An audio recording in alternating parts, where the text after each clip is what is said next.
There are many ways with this new launch that our customers are going to drive tremendous value.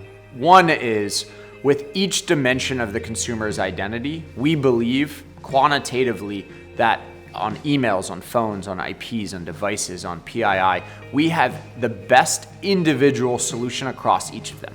We verify the largest number of emails with the highest email capture risk. We verify the highest number of phones with the highest phone risk capture. Through Entity Profiler, we have a unique persistent view of a device.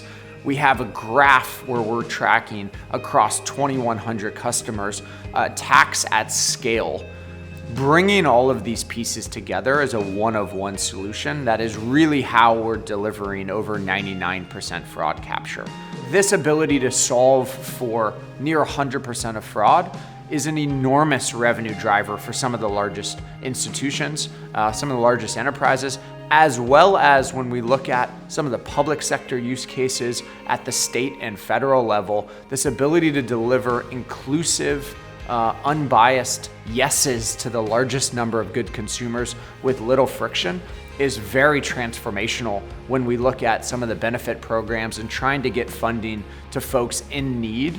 The second piece is by driving manual review down, by driving fraud to a very small percentage of the population. We're able to solve enormous amounts of identity fraud losses, wasted spend on manual review and operational processes, and collapse the number of providers that folks have to use today in some convoluted waterfall, driving huge amounts of total cost of ownership reduction.